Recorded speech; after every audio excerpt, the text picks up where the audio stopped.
ఈ యొక్క చరిత్ర బోధించే టైంలో మధ్య మధ్యలో మనకు తగులుతూ ఉంటాయి. వాటిని కూడా మనం నేర్చుకోవాలి. వాటిని నేర్చుకోకపోతే మనము ఏ అంశం నేర్చుకున్నా కూడా మళ్ళీ మనకి తిరిగి ఒక డౌట్ అనేది వస్తుంది. అట్లా డౌట్ లేకుండా మనం ఒక స్కూల్లో కూర్చున్నాం కాబట్టి ప్రతి అంశాన్ని కూడా నేర్చుకుంటూ వెళ్తే ఇతరులకు బోధించే టైంలో కానీ వాళ్ళు మనకి ఏదైనా క్వశ్చన్ అడిగినా కూడా మనము వాళ్ళకి చెప్పే విధానం ఉంటుంది. అందులో భాగంగానే మొట్టమొదటి ఏంటంటే అసలు మనం ఇక్కడికి ఎందుకు వచ్చాం ఈరోజు? ఎందుకు వచ్చామండి? నేర్చుకోవడానికి. ఏం నేర్చుకోవడానికి? బైబిల్ నేర్చుకోవడానికి. అయితే ఈ పాత నిబంధన సర్వేలో మొదటి భాగంగా దీనికి సంబంధించిన అనుబంధ పాఠం ఏంటంటే, హెడ్డింగ్ పెట్టుకోండి. అందరూ కూడా ఇట్లా పెట్టుకొని అవుట్ ఆఫ్ సిలబస్ అని పెట్టుకోండి. Out of syllabus lesson number 1. ఓకేనండి, ఇట్లా పెట్టుకొని బైబిల్ను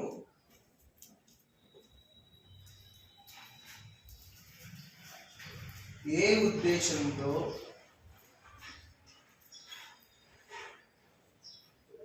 నేర్చుకోవాలి? ఇది అందరికీ తెలిసినప్పటికీ కూడా స్కూల్ బేసిక్స్ ప్రకారం మొదటగా ఏ స్టూడెంట్ అయినా కూడా ఇది నేర్చుకునే బయటకు వెళ్ళాలి. ఇది నేర్చుకునే తను మిగిలిన అంశాలు కూడా నేర్చుకుంటే ఏంటంటే ఒక ఫుల్ఫిల్మెంట్ అనేది వస్తుంది. లేదు నేను అసలు ఏ ఉద్దేశంతో నేర్చుకుంటున్నానని అని కొంతమంది తెలియకపోవచ్చు. తెలిసినప్పుడు దాన్ని రివిజన్ చేసుకొని ఈ యొక్క పాఠంలోకి వెళ్దాము. అయితే మనం మొదట ఏం నేర్చుకోవాలంటే బైబిల్ని ఏ ఉద్దేశంతో నేర్చుకోవాలి.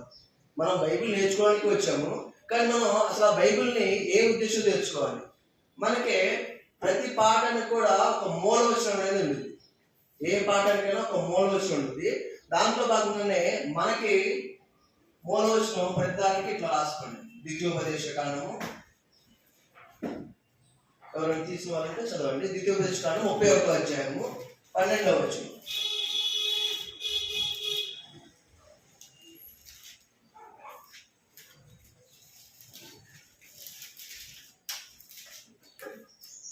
ద్వితీయోపదేశ కాండం 31వ అధ్యాయము 12వ వచనం. ఈ దేవుడైన యెహోవాకు భయపడి ఈ ధర్మశాస్త్ర వాక్యములన్నిటిని అనుసరించి నడుచుకున్నట్లు పురుషులేమి స్త్రీలేమి పిల్లలేమి మీ పురములో ఉన్న పరదేశులేమి వాటిని విని నేర్చుకున్నట్టుకై అందరినీ పోగు చేయాలని.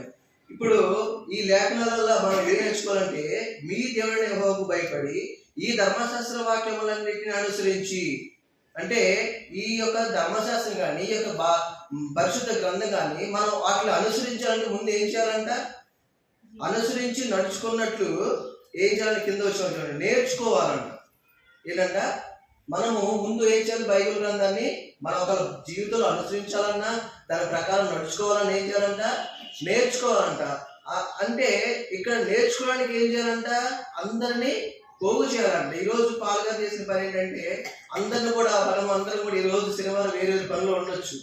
సెకండ్ సాటర్డే అయితే ఖాళీగా ఇంటికాడ ఉండవచ్చు. కానీ ఇక్కడ అందరినీ కూడా పోగు చేశారు. ఎందుకు?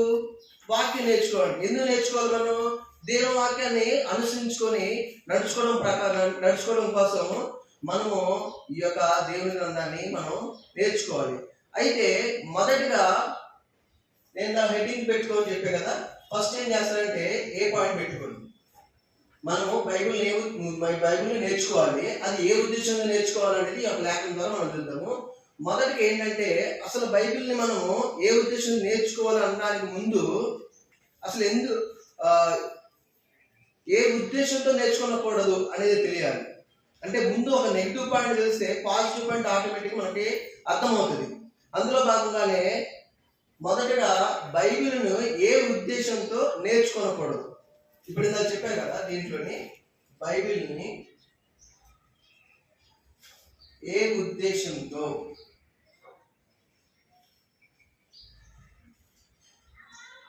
నేర్చుకోకూడదు అంటే ఎట్లా కూడా ఉంటుంది అంటే ఉంటుంది. అంటే బైబిల్ అసలు మనం ఏ ఉద్దేశంతో నేర్చుకుంటున్నామో తెలియకుండా మనం బైబిల్ నేర్చుకున్నాం అంటే దానికి ఒక అర్థం ఉంటుంది అంటే ఉండదు. ఎట్టి పరిస్థితుల్లో ఉండదు. మనం తెలుసుకోవాలి. తెలుసుకున్న తర్వాత అదొక వరుస క్రమం అనేది ఉండాలి. మొన్న నేను బ్రదర్ని ఫ్లెక్సీ తయారు చేయమన్నప్పుడు బ్రదర్ ఏమన్నారంటే ముందు పెద్దవారు కదా, నేను పైన సార్ పేరు పెట్టి తర్వాత బ్రదర్ పెట్టి తర్వాత నేను పెట్టాను. కానీ సబ్జెక్ట్ వైజ్ చూసుకుంటే పాత నిబంధన ముందు ఉంది, తర్వాత కొత్త నిబంధన, తర్వాత సంఘ చరిత్ర. అంటే ఇది ఒక సిరీస్. ఈ సిరీస్ ప్రకారం వెళ్తేనే మనకి అర్థమవుతుంది. అదేవిధంగా ఇక్కడ కూడా ఏంటంటే మనకు ఒక సిరీస్ అనేది ఉంటుంది. ఎట్లాగా బైబిల్ని ఏ ఉద్దేశంతో నేర్చుకోనకూడదో తెలిస్తే ఆటోమేటిక్గా ఏ ఉద్దేశంతో నేర్చుకోవాలో తెలిసింది. అంటే ఇప్పుడు మనము ఏ ఉద్దేశంతో నేర్చుకుంటున్నాం? మనము మంచి ఉద్దేశంతో నేర్చుకున్నాం, కానీ ఒకవేళ మనలో తెలియకుండా ఆ ఉద్దేశాలతో మనం నేర్చుకుంటే దేవునికి వ్యతిరేకంగా దేవుని శాపాలు పొందడానికి మన అర్హులు అవుతాం. అందులో భాగంగానే మొదటి పాయింట్ ఏంటంటే ఫస్ట్ రోమన్ వేసుకున్నారు, దాని తర్వాత క్యాపిటల్ లెటర్ పెట్టుకున్నారు. దాని కింద సబ్ పాయింట్ గా మొదటి పాయింట్ అన్నమాట, ధనము సంపాదించుకున్నటకు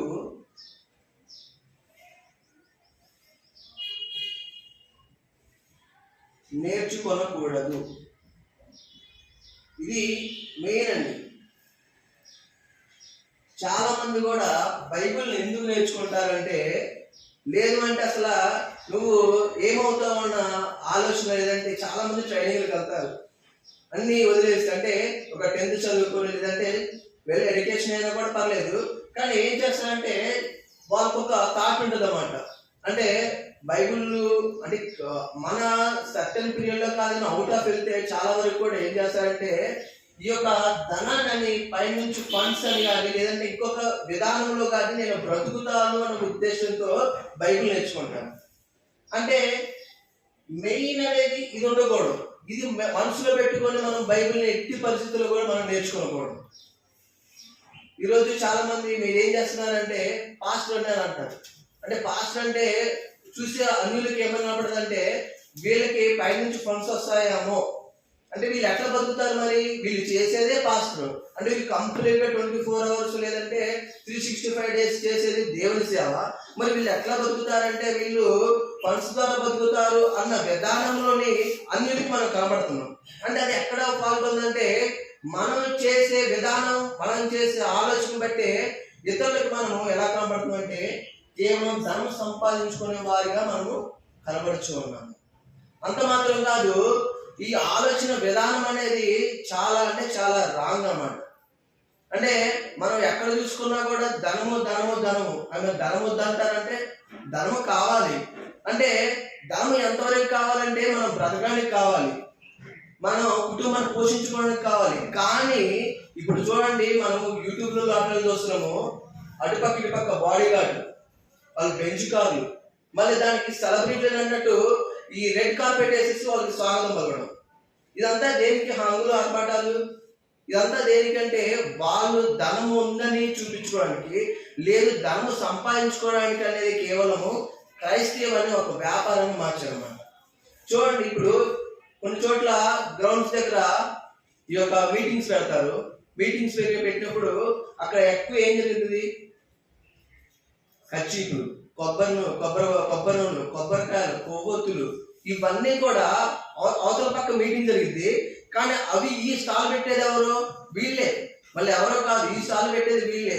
అంటే వీళ్ళు నేర్చుకునేది పైనుంచి నేర్చుకున్నా కూడా కింద వాళ్ళు ధనం ఎలా సంపాదించుకోవాలనే విధానంలోనే చేస్తారు తప్ప సువార్త ప్రకటించాలనే ఉద్దేశంతో అయితే ఈ యొక్క గ్రంథాన్ని అనేది నేర్చుకోవట్లేదు.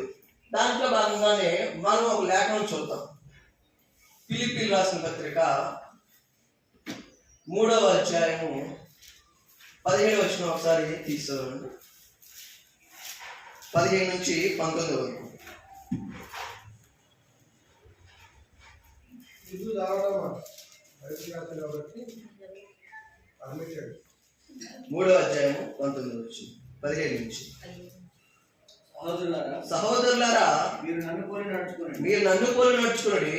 మేము మీకు మాదిరి అయిన ప్రకారము నడుచుకుని వారిని గురిపెట్టి చూడండి. అనేకులు క్రీస్తు శిలువకు శత్రువుగా నడుచుకొనుచున్నారు. వీరిని గూర్చి వీరితో అనేక పర్యాయములు చెప్పి ఇప్పుడును ఏడ్చుచూ చెప్పుచున్నాను. నాశనమే వారి వారి అంతము, వారి కడిపే వారి దేవుడు. వారి కడిపే వారి దేవుడు.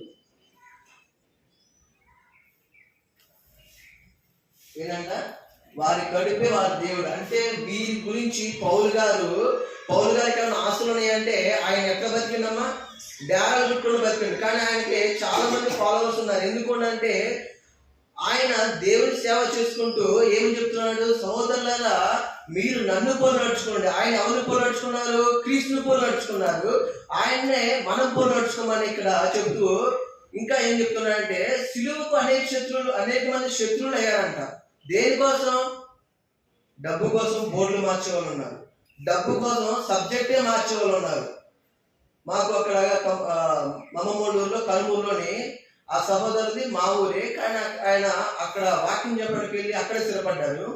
నేమ్ బోర్డు వచ్చేసి బాప్టిస్ట్. అయితే మా అన్నయ్యను వాళ్ళిద్దరు ఫ్రెండ్స్ అన్నమాట.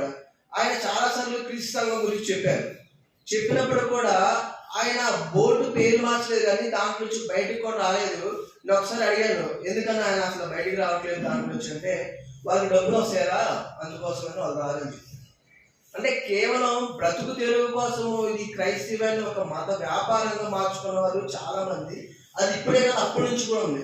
వాళ్ళు కడుపు కోసమే, ఆ కడుపే దేవుడు, ఆ కడుపు కోసం మేము బోర్డ్స్ మార్చాలి, ఆ కడుపు కోసం సబ్జెక్ట్లే మార్చే చాలా మంది ఉన్నారు. అందరూ కాదు, చాలా మంది ఉన్నారు. దానికోసమే పౌలు గారు బాధపడి ఏడ్చుచి చెప్తున్నాడంట. అంటే తనలో ఎంత బాధ ఉంటే ఈ రకంగా తను బాధపడుతూ ఉంటారు.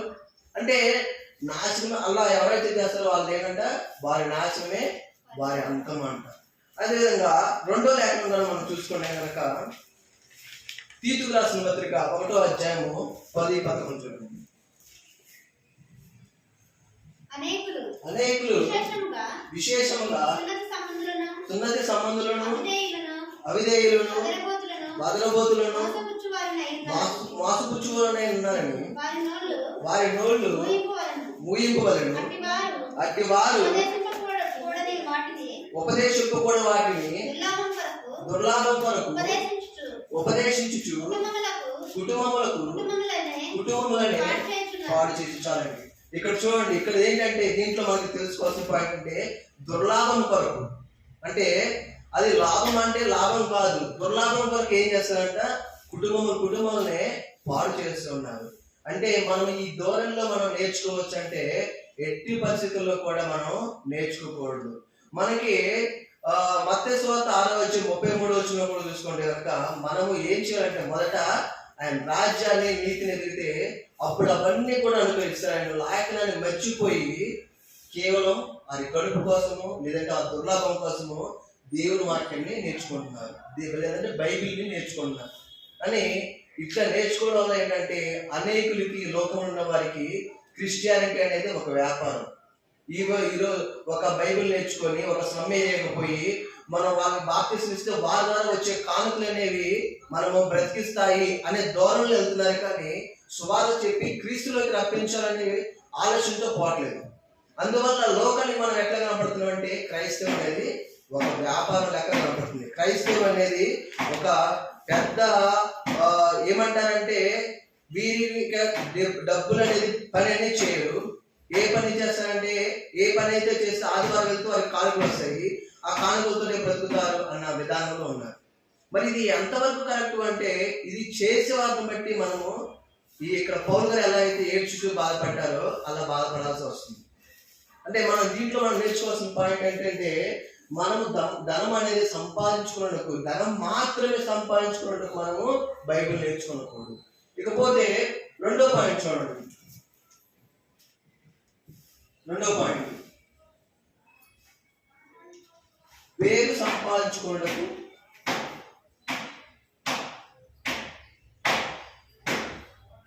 నేర్చుకోకూడదు.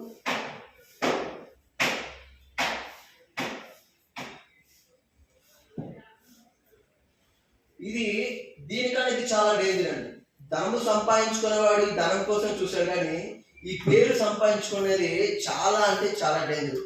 ఎలా డేంజర్ అంటే ఈ పేరు సంపాదించుకునేది ఒక భయంకరమైన జబ్బు లాంటిది అనమాట.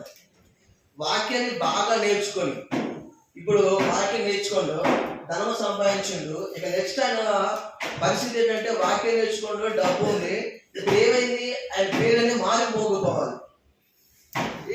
పైన దేవుడు అవసరం లేదు, క్రీస్తుడు అవసరం లేదు, ఎవరో అవసరం లేదు, కేవలం పేరు అనేది ఆయన పేరు మారు మోగిపోవాలన్నమాట. ఇది ఎంత ఇదంటే లోపల ఏంటంటే మరుగుతూ ఉండేది అన్నమాట. అర్థమైందండి? లోపల ఒక నీళ్ళు కనుక పొయ్యి మీద మంట పెట్టినప్పుడు ఎట్లా మరిగిద్దో అలా మరుగుతూ ఉండేది అన్నమాట. అంటే ఇది ఎంత ధనాన్ని తీసేస్తుంటే అప్పుడే వాక్యం నేర్చుకుంటారు. వాక్యం నేర్చుకుని వచ్చేసి అంతకు ముందు ఉన్నటువంటి ఆ ప్రీచర్ కానీ లేదంటే ఆ సంఘ స్వార్థుల కన్నా కూడా నేనే గొప్ప కావాలి అన్న ఉద్దేశంతో ఈ యొక్క పేరు అనే దాన్ని తనలో తానే జీవించుకొని, ఒకవేళ నువ్వు పిలవకపోతే, స్టేజ్ మీద పిలవకపోతే, ఒకవేళ నువ్వు వాక్యం చెప్పలేకపోతే, వీటి కోసం చూస్తాడు తప్ప పోనీ పరిచయం ఏమైనా చేద్దామంటే పరిచయం చేయరు. కుర్చీలు వేయడం కానీ లేదంటే ఇంకేమన్నా కార్యక్రమాలు ఉంటే అవి చేయరు. ఓన్లీ స్టేజ్ అపియరెన్స్ కోసము లేదంటే స్టేజ్ మీద తన పేరు వినపడాలన్న ఉద్దేశంతో నేర్చుకునే వాళ్ళు చాలా మంది ఉన్నారు. వాళ్ళు ఈ ధనం సంపాదించుకోవడం, ధనం ఒక్కడే సంపాదించుకొని వెళ్ళిపోతారు, ధనం వస్తే చాలు. వీళ్ళు మాత్రం ఎలా ఉంటారంటే ఈ ధనము కన్నా ఈ పేరు లేకపోతే, పేరు వినపడకపోతే, ఆ పేరు అనేది అతని చెవులో రాకపోతే లోపల అనేది మరిగిపోతాం అనమాట. అదొక వ్యసనం. మరి అంత వ్యసనంతో మనం నేర్చుకోవచ్చు అంటే ఎట్టి పరిస్థితుల్లో నేర్చుకోకూడదు. ఎందుకంటే అది సంఘాన్ని విడదీసే కార్యక్రమం. అంటే పేరు పిలవలేదనేసి అసలు ఆ సంఘాన్ని వదిలిపెట్టి వెళ్ళే ఇది కూడా ఉంటుంది అన్నమాట. అంటే ఎంత డేంజర్ చూడండి, సంఘాన్ని విడదీస్తారు, సువార్తిని కించపరిచే పద్ధతి అవుతుంది. ఈ పద్ధతిలో మనం వాక్యం నేర్చుకోవచ్చు అంటే ఎట్టి పరిస్థితుల్లో నేర్చుకోకూడదు. అయితే మనము దీనికి ఒక లేఖనం చూసుకుందాము. మత్తయి సువార్త 6వ అధ్యాయము 1-2 చూడండి.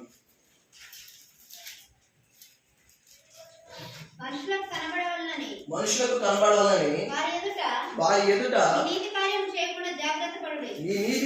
చేయకుండా జాగ్రత్త పడుడి. లేని యెడల పరలోకమందున్న మీ తండ్రి యొద్ద మీరు ఫలం పొందరు. ఇక్కడ చూడండి, అంటే యేసుక్రీస్తు వారు జీవించిన కాలంలోనే పరిసయ్యులు సద్దుకాయలను వాళ్ళు జీవించేవాళ్ళు. వాళ్ళు ఏం చేశారు, సంత వీధులలో తిరిగేవాళ్ళు. దేనికోసము అంటే వాళ్ళు పేరు అనేది బయట వినిపించాలని. అంటే ఈ రోజుల్లో కూడా ఈ పేరు కోసము నటించే వాళ్ళు చాలా మంది ఉంటారు. అంటే పేరు కోసము మంచిగా నటించుకుంటా ఆ పేరు రాకపోతే స్వార్థికుని సంఘాన్ని వదిలిపెట్టి వెళ్ళేవారు చాలా మంది ఉంటారు. అది మత్తయి సువార్తలోనే అప్పట్లోనే ఈ యొక్క లేఖనం ద్వారా మనకి వివరించడం అనేది జరిగింది. తర్వాత లోకా సువార్తలో కూడా చూసుకుంటాం. లోకా సువార్త 18వ అధ్యాయము 14వ వచనం. 18వ అధ్యాయము 14వ వచనం. అతని కంటే ఇతడు నీతిమంతుడిగా తీర్చబడి తన ఇంటికి వెళ్ళాలని నీతో చెప్పుచున్నాను. తను తాను హెచ్చించుకున్నవాడు తగ్గింపబడినని, తను తాను తగ్గించుకున్నవాడు హెచ్చింపబడినని చెప్పాను. అంటే ఇక్కడ చూడండి, మనకి ఈ లేఖనాలు ఏంటంటే ఎప్పుడు కూడా మనిషి అనేది హెచ్చింపబడకూడదు. ఎప్పుడు కూడా మనిషి తను తాను హెచ్చించుకుంటే ఏం చేస్తాడంటే పైన చూసే దేవుడు ఆటోమేటిక్ గా తన యొక్క అహాన్ని తగ్గిస్తాడు. కాబట్టి ఈ యొక్క హెచ్చు కోసము లేదంటే ఈ యొక్క ఖ్యాతి కోసం, పేరు కోసం మనం ఎట్టి పరిస్థితుల్లో కూడా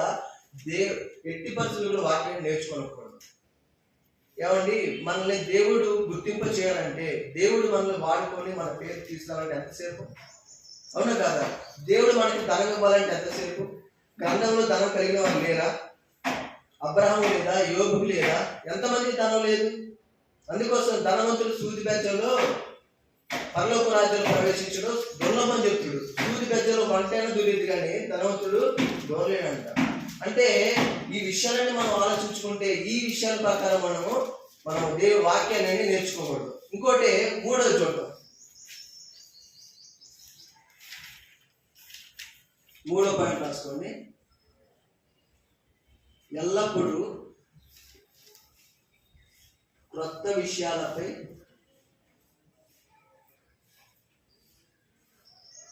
ఆసక్తి.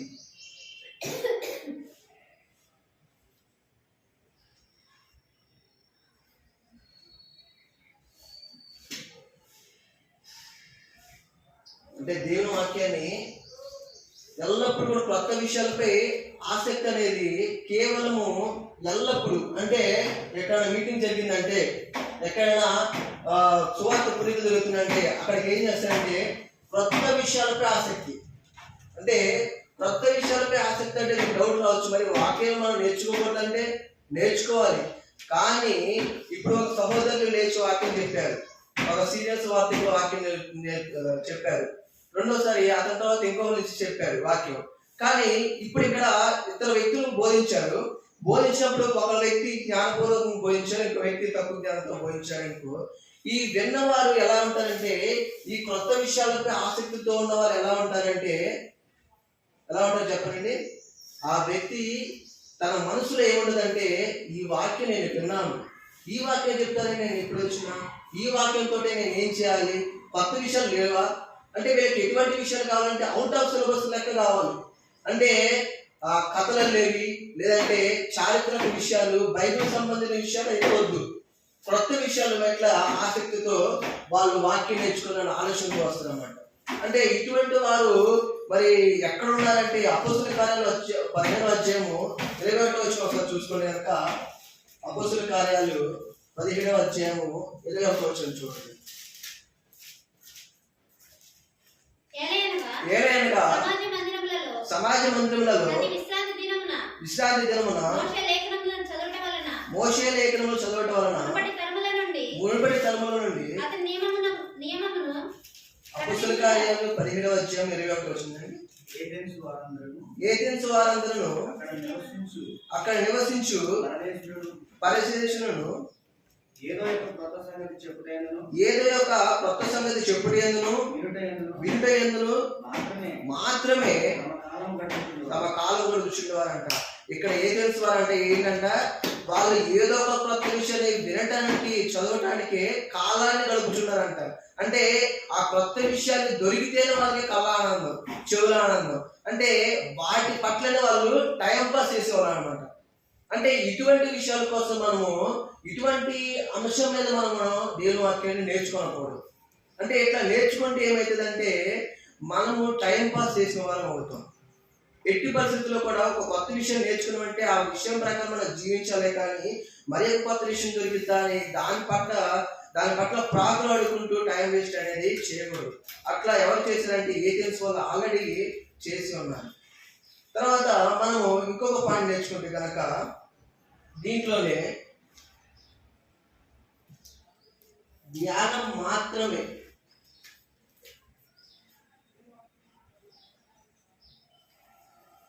సంపాదించుకోవడం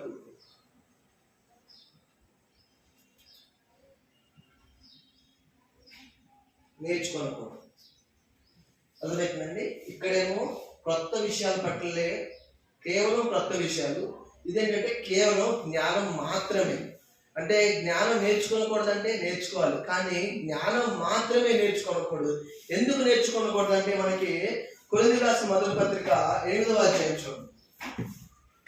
కొరింథీయులకు రాసిన మొదటి పత్రిక 8వ అధ్యాయము 1-2 వచనాలు చూడండి. విగ్రహములకు బలిగా అర్పించిన వాటి విషయము అవకాశం. కొరింథీయులకు రాసిన మొదటి పత్రిక 8వ అధ్యాయము 1-2 వచనాలు చూడండి. విగ్రహములకు బలిగా అర్పించిన వాటి విషయము, ఈ విగ్రహములకు బలిగా అర్పించే వాటి విషయము మనమందరము జ్ఞానము గలవారమని ఎరుగుదుము. జ్ఞానము ఉప్పొంగజేయును, కానీ ప్రేమ క్షేమాభివృద్ధి కలుగజేయును. ఇక్కడ చూడండి, జ్ఞానం ఏంటంట ఉప్పొంగ చేసిద్దంట. అంటే జ్ఞానము ఎంతవరకు ఉండాలో అంతవరకే ఉండాలి. జ్ఞానం ఎక్కువైనా కూడా ఏమవుతుందంటే అది ఉప్పొంగ చేయడం వల్ల ఇతరులు ఈ జ్ఞానం ఎక్కువ ఉన్న వాళ్ళకి ఏమవుతారంటే సులభంగా చూస్తారన్నమాట. అంటే దేవుని వాక్యం నాకే తెలుసు, నాకు మాత్రమే తెలుసు, వేరే ఎవ్వరికీ తెలియదు, చెప్పినా కూడా వాక్యం చెప్పినా కూడా వినరు, సరి చేసుకునే ఆలోచన అయితే ఎట్టి పరిస్థితుల్లో కూడా ఉండదు. అంటే ఇంత ఆలోచనతో మనం వాక్యం నేర్చుకోవచ్చు అంటే ఇది కూడా ఎటువంటి పరిస్థితుల్లో మనము ఈ పాయింట్లు మనం నేర్చుకోకూడదు. అంటే నాకు జ్ఞానం ఉంది, ఎదుటి వాళ్ళు చెప్పేది తిన్నంత ధ్యాసలో అయితే ఉండకూడదు. అతను ఏం చెప్తున్నాడో మనం వినాలి, రాసుకోవాలి. అతను చెప్పే పాయింట్ అనేది మనకి సరి అయినదైతే దాని ప్రకారం నడుచుకోవాలి. కానీ అతను చెప్పేది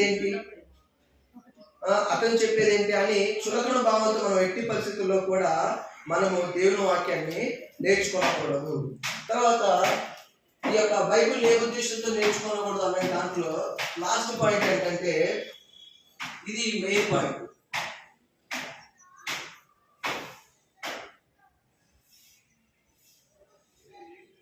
ఇతరులపై తప్పులు ఎత్తి చూపడం.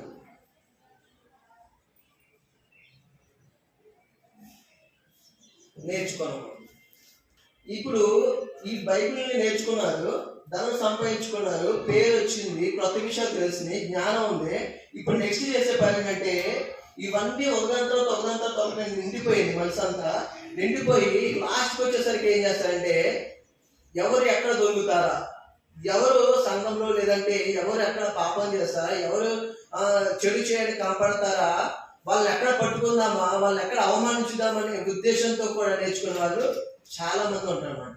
అంటే ఇతనికి వాక్యం చాలా తెలుసు, వాక్యం చాలా తెలిసినా కూడా ఇతరుల్ని ఎలా నిందించాలి, అసలు నేర్చుకునేదో కూడా ఎట్లా నేర్చుకుంటే నేను వాక్యం నేర్చుకొని ఇతరులు ఏ తప్పులు ఉన్నాయా, పలానా వ్యక్తి ఏ తప్పు చేస్తున్నాడా, ఆ వ్యక్తి నేను జస్టిఫై చేయాలి, ఆ వ్యక్తి నేనే సరి చేయాలనే ఆలోచనతో వాక్యం అనేది ఎట్టి పరిస్థితుల్లో కూడా నేర్చుకోకూడదు. అంటే మనదేంటో చూసుకోవాలి, మనం వాక్యాన్ని బోధించే విధానంలో బోధించాలి. కానీ ఆ వ్యక్తిని మనము పిన్ పాయింట్ చేసి అతన్ని మనం గుచ్చి చేసే విధంగా, ఒకరిని బాధించే విధంగా మనం ఎట్టి పరిస్థితుల్లో కూడా వాక్యాన్ని బోధించుకోకూడదు.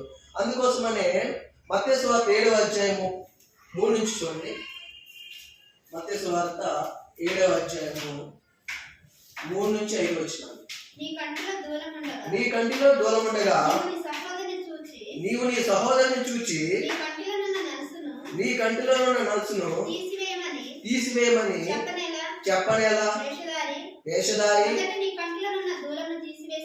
మొదటి నీ కంటిలో ఉన్న దూలమును తీసివేసుకొను, అప్పుడు నీ సహోదరుని కంటిలో ఉన్న నలుసును తీసివేయటకు. చూడండి ఇక్కడ ఏమన్నంటే వీళ్ళని బైబిల్ ఏం చెప్తుందంటే వేషధారి అని చెప్తుంది. ఈ వేషధారి చేసే పని ఏంటంటే తనలోనే ఒక నలుసు ఉంటుంది. ఏంటి నలుసు? మెయిన్ ఏంటంటే ఇది తప్పులు ఎక్కడ ఎత్తి చూపుదామనే నలుసు ఉంటుంది. కానీ ఈ నలుసును తీసుకోకుండా ఇతరులపై ఆ యొక్క బండ నలుసుని లేదంటే ఆ యొక్క తప్పులు ఎత్తి చూపడానికి చూస్తారు. ఇటువంటి వాళ్ళకి అంతా ఏం చూస్తుందంటే వాళ్ళు పెట్టిన బిరుదు ఏంటంటే వేషధారి. ఈ వేషధారి ఈ క్రమంలో మనము ఎట్టి పరిస్థితుల్లో కూడా నేర్చుకోనకూడదు. అయితే రాసుకున్నారండి ఎంతవరకు? ఓకే. నెక్స్ట్ పాయింట్ మాకు వెళ్ళే ముందు ఒకసారి యాడ్ చేస్తాను.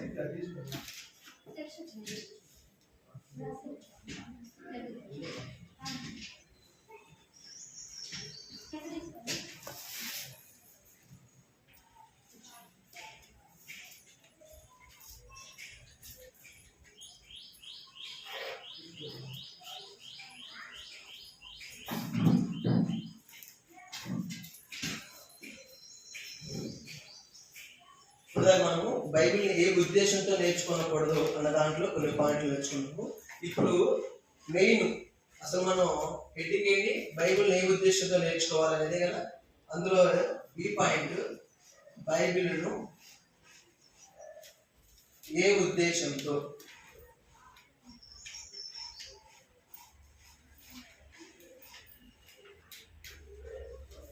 నేర్చుకోవాలి. ఇప్పుడు మనకి నెగిటివ్ పాయింట్స్ చూసినాం కాబట్టి ఇక ఆ విషయంలో ఆ యాంగిల్లో ఆ దృక్పథంతో మనము బైబిల్ని నేర్చుకోనకూడదని ఒక క్లారిటీకి అయితే వచ్చి ఉన్నాము. ఇక మెయిన్ పాయింట్ ఏంటంటే ఈ సంవత్సరం అంతా కూడా లేదంటే ఈ తరగతి అంతా ఈ స్కూల్ అంతా ఉన్నంతలో కూడా సహోదరులు చెప్పే ఏ అంశానైనా కూడా ఈ యొక్క ఏ ఉద్దేశంతో నేర్చుకోవాలో తెలిస్తే మనకి బైబిల్ అనేది ఒక మర్యాద క్రమంగా లేదంటే ఒక విజ్ఞానపూర్వకంగా మనకి జ్ఞానయుక్తంగా బైబిల్ అనేది అర్థమవుతుంది. మొదటగా అందులో ఫస్ట్ పాయింట్ ఏంటంటే నన్ను నేను సరి చేసుకొనుటకు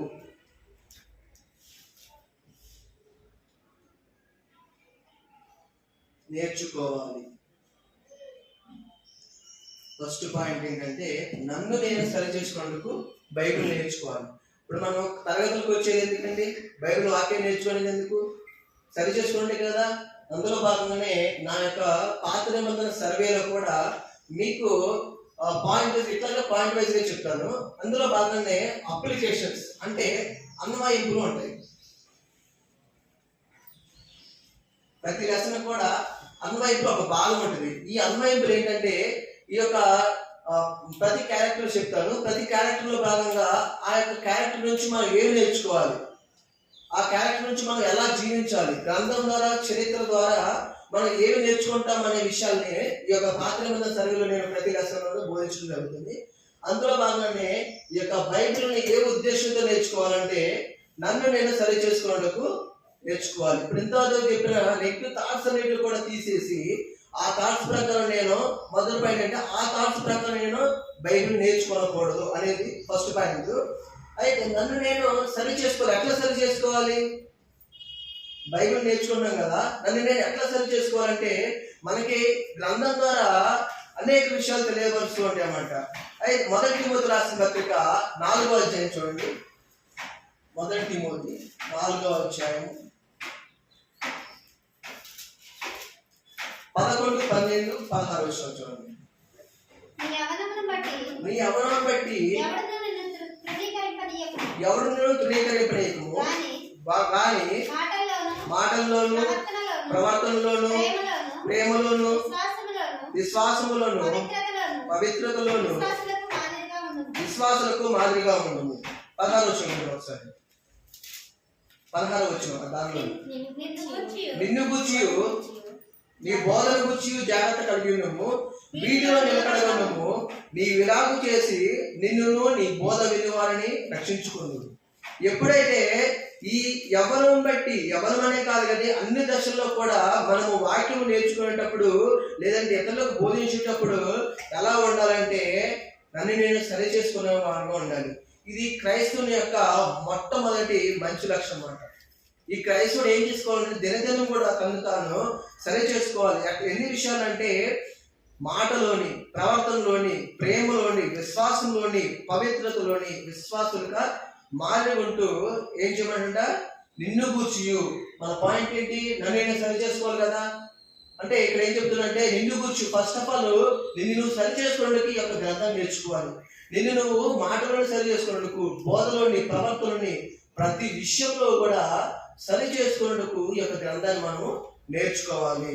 తర్వాత వీటి అందు నిలకడగా ఉండు, నీవి లాభం చేసి అంటే ఎప్పుడైతే నిన్ను సరి చేసుకుంటావో అప్పుడు ఏం జరిగిందంటే నీ బోధ ఎవరైతే ఉంటారో వాళ్ళు కూడా రక్షింపబడతారంట. తర్వాత కొరింథీయులకు రాసిన మొదటి పత్రిక 11వ అధ్యాయం 1వ వచనం చూడండి. కొరింథీయులకు రాసిన మొదటి పత్రిక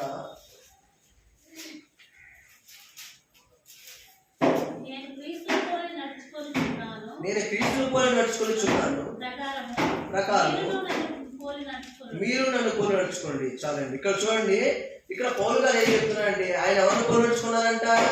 క్రీస్తును పోలి నడుచుకున్నారంట. ఆయన క్రీస్తును పోలి నడుచుకున్నాము, మీరు నన్ను పోలి నడుచుకున్నారు. అంటే మనము సరి చేసుకునే విధానంలో ఎలా సరి చేసుకోవాలి, ఎవరిని చూసి సరి చేసుకోవాలంటే క్రీస్తు ఈ లోకంలో జీవించినప్పుడు ఏ విధంగా జీవించాడో ఆయన మాదిరిగా మనం చదువుకున్నాం. మాటలోను, ప్రవర్తనలోను, పవిత్రతలోను ప్రతి విషయంలోనూ క్రీస్తు వారికి ఎక్కడైనా మార్పు ఉందంటే ఎట్టి పరిస్థితుల్లో కూడా బ్యాడ్ మార్క్ అనేది లేదు. అట్లా క్రీస్తు వారిని పోలి మనము సరి చేసుకుంటా ఈ యొక్క బైబిల్ని మనము నేర్చుకోవాలి. తర్వాత దాంట్లోనే ఫిలిప్పీయులకు రాసిన క్షమించండి మన హెడ్లైన్ ఉన్నటువంటి ద్వితీయోపదేశకాండము 31వ అధ్యాయము 12వ వచనం ఒకసారి తీసి చదవండి. ద్వితీయోపదేశకాండము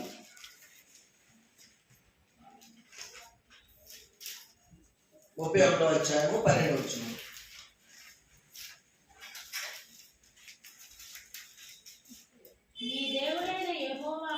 నీ దేవుడైన యెహోవాకు భయపడి ఈ ధర్మశాస్త్ర వాక్యములన్నిటిని అనుసరించి నడుచుకున్నట్లు పురుషులేమి స్త్రీలేమి పిల్లలేమి నీ పురములోనున్న పరదేశులేమి వాటిని విని నేర్చుకున్నట్టుకై 13 వచనం అలాగ నేర్చుకునే అట్లా దాని మెరుగని వారి సంతతి వారు దాన్ని మీరు స్వాధీనపరచుకొనుటకు చాలు. యోర్దానును దాటిపోవచ్చున్న దేశమును మీరు చాలు. ఇక్కడ చూడండి మన హెడ్డింగ్ ఏంటంటే ఏ ఉద్దేశం నేర్చుకోవాలన్న క్రమంలోనే ఆ యొక్క వాక్యాన్ని నేర్చుకుంటే ఏమైతుందంటే 13 వచనం అలాగ నేర్చుకునే దానిని ఎరుగని సంతతి వారు దానిని విని, అంటే మనం ఎప్పుడైతే సరి చేసుకునే విధానంలో మన వాక్యం నేర్చుకుంటామో మన వ్యక్తిత్వం మారిన తర్వాత మన వ్యక్తిత్వం ద్వారా మన కుటుంబము సరి అవుతుంది, మన పిల్లలు సరి అవుతారు. ఆ పిల్లల ద్వారా చుట్టూ ఉండే వాతావరణం ఉన్న వాళ్ళకి దేవుని కృప ద్వారా అనుకూలం అవుతుంది. అంటే మనం ఎప్పుడైతే దేవుని వాక్యాన్ని నన్ను నేను సరి చేసుకుంటా, నా లోపాలు నేను సవరించుకుంటా దేవుని వాక్యాన్ని నేర్చుకుంటామో అప్పుడు ఆటోమేటిక్గా 13 వచనం చెప్పిన రీతిగా నేర్చుకుంటే మీరు మీ పిల్లలు సంతతి, అంటే దేవుని వాక్యం నేర్చుకోవడం వల్ల ఏంటంటే సంతతులు కూడా అభివృద్ధి చెందుతాయి, సంతతులు కూడా సరైన క్రమంలో ఈ యొక్క దేవుని గ్రంథాన్ని ధ్యానిస్తాయి అన్నమాట. తర్వాత పాయింట్గా జ్ఞానం సంపాదించుకోవడానికి నేర్చుకోవాలి. ఇందులో పాయింట్ ఏంటండి? ఇందులో పాయింట్ కూడా ఇదే చెప్పింది. దానికి దీనికి ఏమైనా తేడా ఉందా? సరిగా చూసారా? ఇందులో పాయింట్ కూడా ఇదే చెప్పాను. ఏం చెప్పారంటే జ్ఞానం సంపాదించుకోవడం మాత్రమే నేర్చుకోకూడదు, ఇక్కడ జ్ఞానం సంపాదించుకోవడం నేర్చుకోవాలి. ఇప్పుడు మనం అందరూ వచ్చింది ఎందుకంటే దేవుని యొక్క జ్ఞానాన్ని నేర్చుకోవడానికి. ఇందాక చెప్పిన పాయింట్లు ఏంటంటే కేవలం జ్ఞానం మాత్రమే కాదు, అంటే ఆ జ్ఞానం వల్ల ఇతరులను మనం విమర్శించే వారిగా ఉండే విధానంలో మనం నేర్చుకోకూడదు, కానీ దేవుని యొక్క జ్ఞానం నన్ను నేను సరి చేసుకునే విధానం ఉండాలి. నా కుటుంబం దేవుని వల్ల, నా చుట్టుపక్కల ఉన్నవారు దేవుని వాక్యాన్ని నేర్పించుకోవాలనే జ్ఞానం కోసము ఈ యొక్క వాక్యాన్ని నేర్చుకోవాలి. అందుకోసము యాకోబు రాసిన మొదటి పత్రిక 1వ అధ్యాయం 5వ వచనం చూడండి.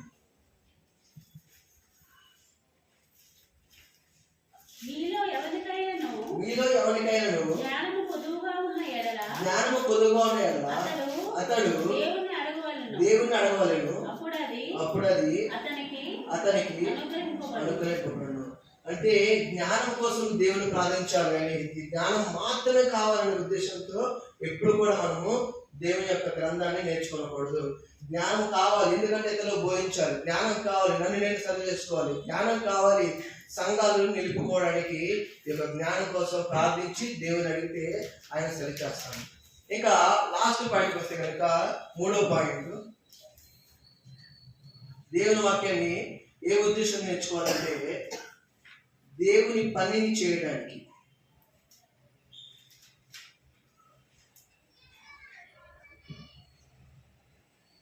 దేవుని పనిని చేయడానికి ఈ యొక్క గ్రంథాన్ని నేర్చుకోవాలి. ఇప్పుడు మనం చేసే పని ఏంటంటే ఈ యొక్క గ్రంథాన్ని మనం నేర్చుకుంటాము. మన పని ఏంటి? నెక్స్ట్ ఇతరులకి బోధించాలి, ఇతరుల్ని రక్షణలోకి నడిపించాలి. ఇదే కదా మన పని. ఎందుకోసంగా మనం నేర్చుకునేది? ప్రార్థన నిబంధన సర్వే నేర్చుకోవాలన్నా, కొత్త నిబంధన సర్వే నేర్చుకోవాలన్నా, సంఘ చరిత్ర నేర్చుకోవాలన్నా, ఇవన్నీ మనం నేర్చుకున్నంత మన పాయింట్ ఏంటంటే దేవుని పని చేయడానికి. ఆ ఉద్దేశంతో నేను దేవుని పని చేయాలి అనే ఉద్దేశాన్ని మనసులో పెట్టుకొని దేవుని వాక్యం నేర్చుకోవాలి. కేవలం నేర్చుకొని వదిలేస్తే అక్కడ మనము ఈ పాయింట్ మనం నేర్చుకున్నట్ల కాదు. మనం ఎప్పుడైతే దేవుని వాక్యం నేర్చుకుంటామో దాని ప్రకారం ఎప్పుడైతే జీవిస్తామో మనం నేర్చుకునే సిలబస్కి ఒక అర్థం ఉంటుంది. మనం నేర్చుకునే సిలబస్ ద్వారా ఇతరుల్ని దేవుని దగ్గర తీసుకురాగలుగుతాం. ఇదే దేవుని పని. మన సహోదరుల యొక్క ఉద్దేశం కూడా ఏంటంటే అందరూ మన క్యాలెండర్ మీద కూడా సహోదరులు మొట్టమొదటి ఏం చేశారు? సంఘ క్షేమాభివృద్ధి జరగాలని చెప్పారు. మన సంఘ క్షేమాభివృద్ధి ఎప్పుడు జరిగింది? మన వాక్యము నేర్చుకున్నప్పుడు. మన వాక్యం ఏ ఉద్దేశంతో నేర్చుకుంటే దాన్ని సరి చేసుకుంటే జ్ఞానం కోసం, దేవుని పని కోసం. ఈ 3 విషయాల పట్ల మనం ఎప్పుడైతే దేవుని వాక్యాన్ని నేర్చుకుంటామో ఆటోమేటిక్గా మనం సెలవుతాము, మన చుట్టుపక్కల సెలవుతారు. ఆటోమేటిక్గా దేవుని పని అనేది విస్తృతంగా జరుగుతుంది. దీనికి ఒక లేఖనం చూసుకున్నాము. తిమోతి రాసిన 2వ పత్రిక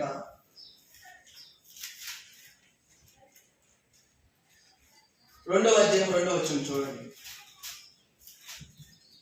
నీవు అనేక సాక్షుల ఎదుట నీవు అనేక సాక్షుల ఎదుట నా వలన వినిన సంగతులను నా వలన వినిన సంగతులను ఇతరులకు బోధించుటకు ఇతరులకు బోధించుటకు సామర్థ్యం గల నమ్మకమైన మనుషులకు సామర్థ్యమైన నమ్మకమైన మనుషులకు అప్పగింపుము. అప్పగింపు. క్రీస్తు యేసు యొక్క క్రీస్తు యేసు యొక్క మంచి సైనికుని వలె మంచి సైనికులు అని. నాతో కూడా శ్రమను అనుభవించుము. చాలండి. ఇక్కడ చూడండి, క్రీస్తు యేసు యొక్క మంచి సైనికులు అంట. ఎప్పుడు దేవుని పని నేర్చేస్తామంటే దేవుని వాక్యం ఎప్పుడైతే మంచి ఉద్దేశాలతో మనం నేర్చుకుంటామో అప్పుడు క్రీస్తు యొక్క మంచి సోల్జర్ గా ఇప్పుడు మన ఇండియన్ ఆర్మీ ఉంది.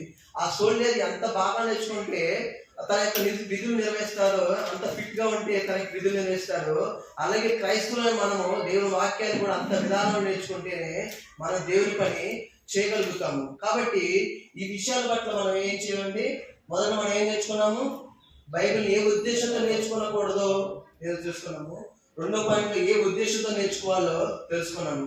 కాబట్టి ఇక్కడ నుంచి ఈ విషయాలు మనం మనసులో పెట్టుకొని మన పాత నిబంధన సర్వే కానీ, కొత్త నిబంధన సర్వే కానీ, సంఘ చరిత్ర కానీ నేర్చుకుంటే మనకి ఇంకా చెప్పబడే గుర్తున్నాయి కదా, ఆ విషయం మన మైండ్లోకి తీసేయాలి. ఒకవేళ ఉంటే తీసేయాలి. తీసేసి ఈ క్రమంలో మనం దేవుని వాక్యాన్ని ఇక నెక్స్ట్ క్లాస్ నుంచి పాత నిబంధన సర్వే అనేది చెప్పడం జరుగుతుంది. కాబట్టి ఇప్పటివరకు చాలా శ్రద్ధగా వాక్యమైనటువంటి మీరందరికీ, అదేవిధంగా అవకాశం ఇచ్చిన సహోదరులకి వందనాలు తెలియజేసుకుంటూ ఈ యొక్క అంశాన్ని ముగిస్తున్నాను.